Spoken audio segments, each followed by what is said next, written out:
देखिए, सबसे पहले तो फान से लोगों को डराते रहा कि कौन कौन पब्लिक के बीच जा रहा है।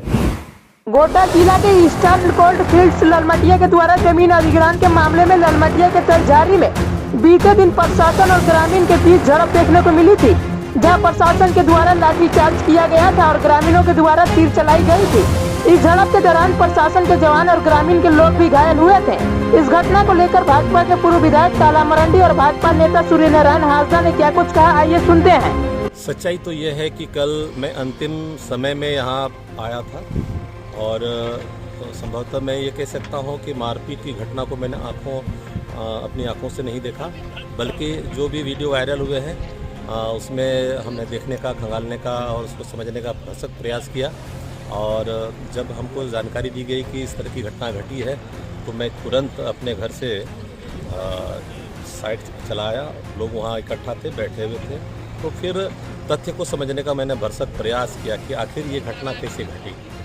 और कल बैठ कर के हम लोगों ने चिंतन मंथन किया कि इस तरह के मामले में मिल बैठ कर के उसका निराकरण निकालने में ही ज़्यादा फ़ायदा है। और उस दिशा में आज जो बातें हुई थी बैठ कर के उसका सॉल्यूशन क्या हो सकता है बेटर से बेटर। जहां ईशल प्रबंधन द्वारा ज़मीन अधिग्रहित की गई है, वो लोग अपनी ज़मीन का शिवांकन कर रहे हैं। बाकी जहां लोगों की शिकायत थी कि हम लोगों ने ज़मीन दिया नहीं है और हम लोगों की ज़मीन भी काटी जा रही है, तो उसमें प्रशासन के लोगों ने भी आश्वासन दिया है कि जिन लोगों ने अपना ज़मीन नहीं दिया है उसको हम लोग नहीं काटेंगे, और जहां भूल से भी अगर कहीं कुछ कट गया है तो उसको भरने का हम लोग भरसक प्रयास करेंगे। और जहां भी आप लोगों को लगता है कि अनधिकृत ज़मीन पर ईशल प्रबंधन अपना डोजर चला रही है तो इसकी जानकारी हम लोगों को दें और इस पर हम लोग प्रयास करेंगे। अनधिकृत ज़मीन पर प्रशासन के लोग पूरा मदद करेंगे, ईशल प्रबंधन के लोगों को मना करेंगे। अनधिकृत ज़मीन पर जो अनएक्वायर्ड है लैंड है उस पर कोई कार्रवाई नहीं करेंगे। विधानसभा में जल जंगल जमीन को लेकर के लगातार आवाज़ भी उठ रही है और कहा जाता है कि ना लोकसभा ना विधानसभा सबसे बड़ा ग्राम सभा, और यहाँ जिस तरह से स्थानीय लोगों द्वारा ये जानकारी सामने आ रहा है कि यहाँ 16 आना रियायत द्वारा ये सहमति नहीं जताया गया है। कुछ लोगों का ज़मीन लिया गया, उनके ज़मीन पर खनन कार्य शुरू कर दिया गया है और बाकी उसके करीबी जिसका ज़मीन है वो भी अपने ज़मीन को बचाने के लिए पहुँच रहे हैं, तो उन पर भी लाठी बरसाया जा रहा है। क्या कहेंगे इस पर? इस पर हम यही कहेंगे, वर्तमान में जो अपने झारखंड की सरकार है, विधि और व्यवस्था उनके हाथों में है। क्या अच्छा क्या गलत हो रहा है, प्रशासन कहाँ किस डायरेक्शन पर काम कर रही है, ये तो वर्तमान में जो राज्य की सरकार है वही बेहतर बता सकती है कि अपने जल जंगल ज़मीन को किस ढंग से वो बचाने का भरसक प्रयास कर रही है। और पेशा एक्ट को या SPT एक्ट को या लैंड एक्विजिशन एक्ट को या कोलियरिंग एरिया एक्ट को किस रूप में लेती है और किस तरह से उनका अनुपालन कराना चाहिए, ये तो वर्तमान की जो सरकार है, राज्य की सरकार है, वही बता पाएगी। मैनेजमेंट और स्थानीय ग्रामीणों के बीच में लगातार वार्ता होते आया है और उसके बीच में भी कुछ ऐसा निर्णय निकला है तलझारी के ग्रामीणों के साथ और मैनेजमेंट के साथ कि उसमें एक सहमति बनी थी कि 50 फीट की दूरी पर खनन कार्य होगा और उसका साइन बोर्ड भी बाकायदा इस जहाँ पर अधिग्रहण किया जा रहा है वहाँ पर साइन बोर्ड भी, और वहाँ साफ तौर पर लिखा गया कि SCL 50 फीट दूरी पर अपना खनन कार्य रोड सड़क बनाए। इस पर आप क्या कहेंगे? SCL इस चीज़ को आप मानने के लिए तैयार नहीं है, उसके नज़दीक जो है ना खनन कार्य शुरू कर दिया गया है। देखिए, जहाँ तक सच्चाई जो तथ्य जो सामने है, आप अभी जहाँ खड़ा हैं या मैं भी जहाँ खड़ा हूँ, आप ये जो मौजा है जहाँ आपका ड्रेन ये काटा गया है, ये शिवांकन जो किया गया है, ये बसबिहा मौजा का है। और जहाँ तो आप इसको टॉप जो एजिंग है कटिंग का उसको देखें और ये ड्रेन को देखें तो हमको लगता है 50 फीट से कम की दूरी पर अवस्थित नहीं है। मैं समझता हूँ कि इसका भरसक प्रयास किया जा रहा है और ग्रामीणों के पहल पर या उनके सजग होने के कारण पुलिस प्रशासन भी, जिला प्रशासन भी ये समझने लगी है कि हम लोगों से वैसा कोई गलत न हो जाए जिसे लोगों को कहने का और बोलने का मौका मिले। स्थानीय ग्रामीण लगातार रो रो करके दहाड़ रहे थे कि हमारे जनप्रतिनिधि हमें कोई सहयोग नहीं दे रहे हैं, हम लोग लगातार इस चीज़ को लेकर आवाज़ उठा रहे हैं, हम लोग ज़मीन नहीं दिए, इसके बावजूद भी अधिग्रहण हो रही है।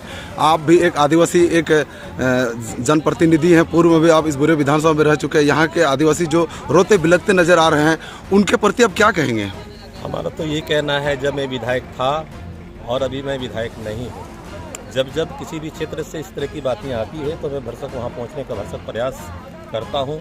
कल भी हमको विलम्ब से जानकारी मिली और तब मैं विलम्ब से वहाँ पहुँचा, लेकिन भरसक क्या इसका सोल्यूशन हो सकता है, बेहतर क्या हो सकता है जनहित में, लोकहित में, उस दिशा में उसको मद्देनज़र रखते हुए हमने भरसक प्रयास किया है कि आपस में कोई क्लास ना हो और उसका ढंग से कोई सोल्यूशन, कोई हल निकले।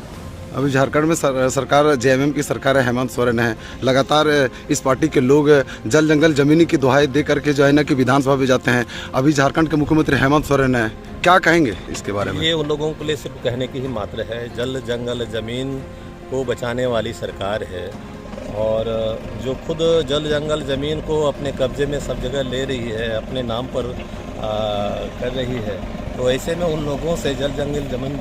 देखिए, सबसे पहले तो फोन से फान से लोगों को डराते रहा कि कौन कौन पब्लिक के बीच जा रहा है।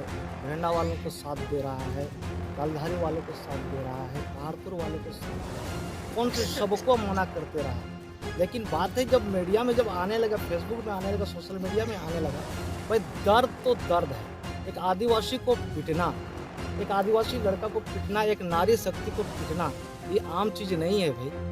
ये लोग क्या कह रहा था कि हमारे देश के राष्ट्रपति क्या कहा था कि ना आदिवासी फंडामेंटल राइट्स के बारे में पता है, ना कुछ फंडामेंटल ड्यूटीज के बारे में पता है, कुछ पता नहीं है। 144 क्यों लागू हुआ, किस कारण से लागू हुआ, पहले कभी भी ना सीओ साहब, ना एसडीओ साहब, ना डीसी साहब गांव आ करके या पूरे गांव तालधारी हो, चाहे तो बेरंडा हो, चाहे तो पहाड़पुर, कभी भी ये सहमति का बात नहीं रखा, ये प्रस्ताव नहीं रखा कि भाई 144 क्या हो सकता है या कानून नियम क्या है, या यहाँ के विधायक है वो कभी भी नहीं रखा, या यहाँ के एमपी साहब कभी भी लोगों के बीच में नहीं रखा कि भाई यहाँ का अधिकार क्या है, यहाँ का नियम कानून क्या हो सकता है, आने वाला हमारे विरोध में क्या क्या नियम लागू हो सकता है। और उसे कर हमको जानकारी नहीं है, यहाँ के लोगों को जानकारी नहीं है, खुले आम में सीमांकन शुरू कर दिया, पूरा फोर्स से भर दिया, पूरा आपका पिटाई शुरू हो गया, लेडीज़ का पिटाई शुरू हो गया, इसके बाद जेंट्स का पिटाई शुरू हो गया। अब बताइए क्या हो गया है। एक तरफ झारखंड में जेएमएम की सरकार है, वो दावा करती है कि जल जंगल जमीन बचाने की काम करते हैं, क्या कहेंगे? अरे राजनीति है ना, ये सब राजनीति से पब्लिक फंस जाता है। मैं लोगों को ही बताना चाहता हूँ समाज की लड़ाई क्या है। सीधो कानून समाज के लिए लड़ा था और शिबू सोरेन उसका सिर्फ छाप से लड़ाई कर रहा है। जो आज हम राजनीति के चलते पूरा झारखंड के वासी आदिवासी ही सब फंसे हैं। देख लीजिए समाज के लोग, हिंदू अपने जगह में सब जागरूक है, मुसलमान अपने जगह में सब जागरूक है, लेकिन आदिवासी इतना जागरूक क्यों नहीं है? क्योंकि आज शिक्षित नहीं है, शिक्षा नहीं के कारण, शिक्षा स्वस्थ नहीं के कारण हम लोग बुड़बक बने हुए हैं। आज किस प्रकार से लड़ाई लड़ेंगे? जिस प्रकार से हम लोग को डराया जा रहा है, नेताओं को भी डराया जा रहा है। भाई हमारे पास तो अगर इस तरह से आते हैं तो हमको लगता है हमको भी 2-4 लाठी देता, इसलिए हमने पैदल आया है कि लोगों का दर्द हमको समझना है, मरहम लगाना है, लोगों की किस परिस्थिति में क्या करेंगे अभी आगे, क्या स्टार्ट?